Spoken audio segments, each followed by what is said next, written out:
Jadi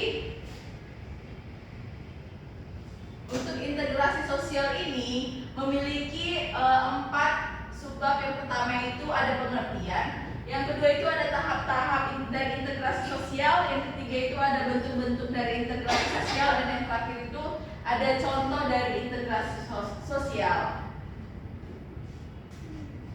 Nah, jadi yang pertama itu kita akan membahas tentang pengertian dari integrasi sosial. Jadi pengertian dari integrasi sosial itu ialah jadi menurut Kamus Besar Bahasa Indonesia, integrasi itu berarti pembauran hingga menjadi kesatuan yang utuh atau bulat.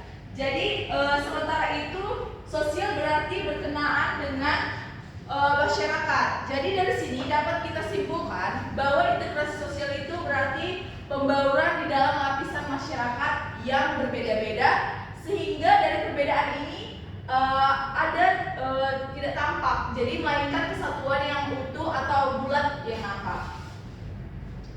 Terus selanjutnya ada menurut ahli sosiologi. Jadi anak-anak ibu sekalian, jadi integrasi sosial itu menurut ahli sosiologi yang pertama itu Gilin, di mana integrasi sosial itu merupakan sebuah bagian dari serangkaian proses sosial yang terjadi akibat adanya perbedaan, baik itu dari budaya, emosional, fisik, ataupun perilaku. Jadi ada juga menurut Banton. Jadi menurut si Banton ini, dia berpendapat bahwa integrasi sosial itu merupakan pola hubungan yang mengakui adanya perbedaan ras dalam masyarakat, tetapi tidak memberi makna penting pada perbedaan ras tersebut. Jadi tidak hanya pengertian dari integrasi sosial aja yang kita mempelajari hari ini, ada juga ciri-ciri, beberapa ciri yang menandakan terjadinya proses integrasi sosial itu. Jadi yang pertama itu ada kesamaan atau kesatuan yang terbentuk adalah atas dasar kehendak sendiri, bukan karena sebuah ikatan atau pemaksaan. Jadi yang kedua itu timbulnya sebuah persamaan pandangan di antara masyarakat yang diilhami dari nilai-nilai yang sama. Lalu yang ketiga itu terdapat persamaan pula dalam orientasi kerja masyarakat. Dan yang terakhir itu adanya tujuan yang sama dengan menuju pada prinsip ideologis yang dimiliki. Selanjutnya itu ada mengenai tahap-tahap dari integrasi sosial. Jadi tahap-tahap integrasi sosial ini dilewati oleh beberapa proses. Yang pertama itu proses interaksi, di mana proses interaksi ini merupakan proses paling awal untuk membangun suatu kerjasama yang ditandai dengan adanya kecenderungan serta niat positif yang berpotensi menjadi aktivitas bersama. Yang kedua itu ada proses identifikasi. Jadi berangkat dari proses interaksi tadi dapat berlanjut ke proses identifikasi. Jadi proses identifikasi ini berlangsung ketika tiap-tiap pihak dapat menerima secara terbuka terhadap keberadaan pihak lain secara utuh. Jadi sehingga pada hakikatnya proses identifikasi ini merupakan proses untuk memahami berbagai karakter, latar belakang, dan kepentingan dari pihak lain. Selanjutnya ada nih kerjasama atau cooperation. Jadi menurut Charles H. Coley ini mengungkapkan jika suatu kerjasama dapat mungkin terjadi jika masing-masing pihak sadar bahwa mereka punya kepentingan yang sama. Jadi di saat yang bersamaan juga mereka memiliki pengetahuan dan pengendalian diri yang cukup untuk mencapai kepentingan tersebut dengan bekerja sama.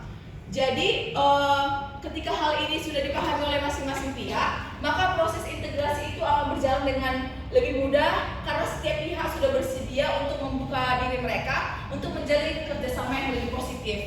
Terus ada proses akomodasi nih. Akomodasi dapat dipahami sebagai langkah untuk menyelesaikan pertentangan tanpa menghancurkan pihak lawan. Jadi dalam proses ini itu semaksimal mungkin tiap-tiap pihak mencapai kata sepakat dalam memenuhi tujuan dengan tidak merugikan pihak lain. Oke, selanjutnya. Oke, ada nih bentuk-bentuk dari integrasi sosial. Jadi yang pertama itu ada integrasi normatif, di mana integrasi normatif ini merupakan integrasi yang diakibatkan dari adanya kesepakatan bersama dalam menentukan norma-norma yang berlaku di masyarakat. Jadi contoh dari integrasi normatif ini itu ialah Bhinneka Tunggal Ika, di mana Bhinneka Tunggal Ika ini itu tujuannya untuk mempersatukan bangsa-bangsa di Indonesia sebagai suatu kesatuan.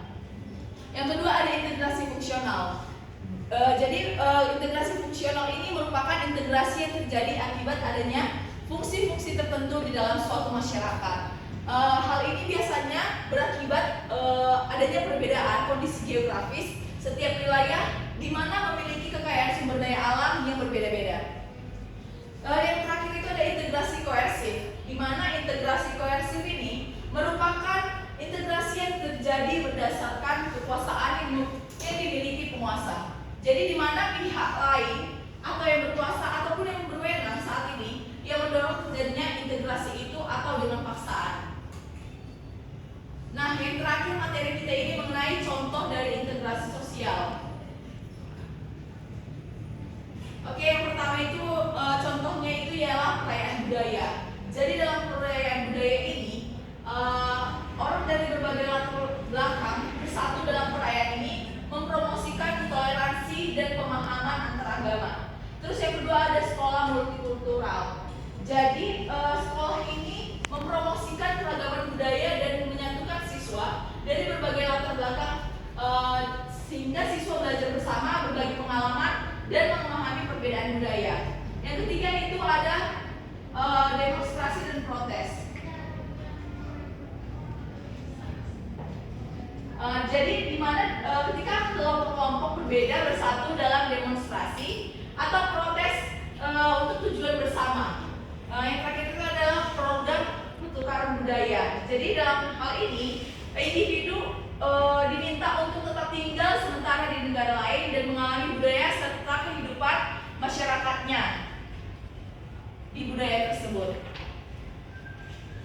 Oke, sekian materi dari Ibu. Jadi di sini ada pertanyaan-pertanyaan yang sudah Ibu siapkan. Jadi Ibu akan memberikan lembar kerja untuk anak-anak sekalian. Dimohon untuk menjawab ya. Baik, Bu. Wow, sulit sekali. Oke, nanti Ibu akan minta masing-masing dari kalian untuk maju ke depan.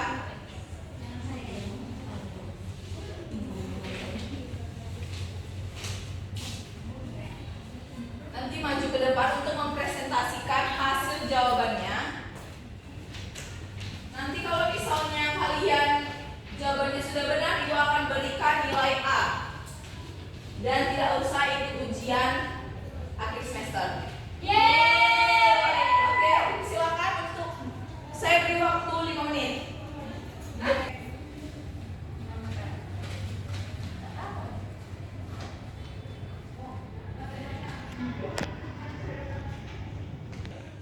Oke, sudah siap semua? Sudah ada yang bisa mempresentasikan jawabannya?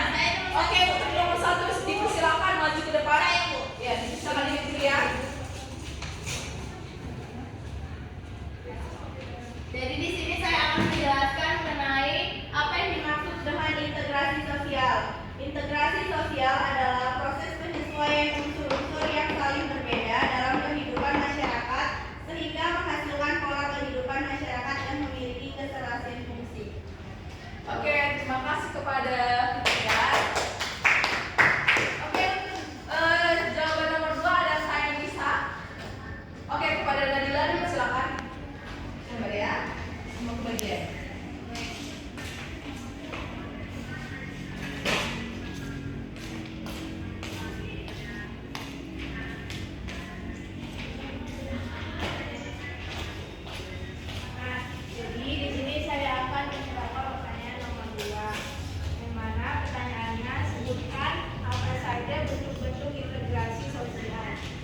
Jadi sekian pembelajaran kita pada hari ini. Oke, tadi kan Ibu sudah menjelaskan materi tentang integrasi sosial.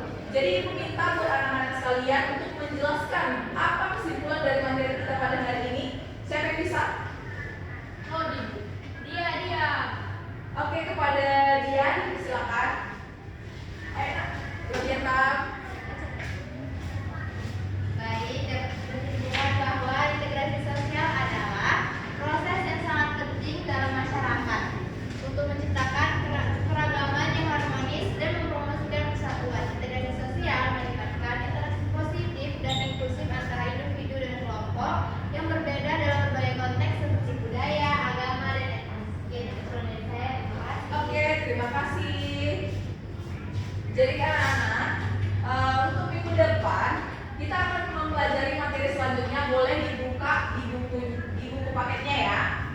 Baik, Bu, untuk menutup pembelajaran kita pada hari ini, Ibu saja yang memimpin doanya dan memimpin lagunya. Oke, semuanya kita untuk berdiri.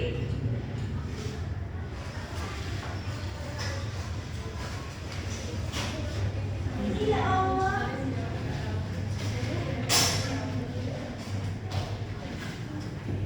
Oke, sebelum kita pulang, kita nyanyi lagu Apuse. 2, 2, 3, ya.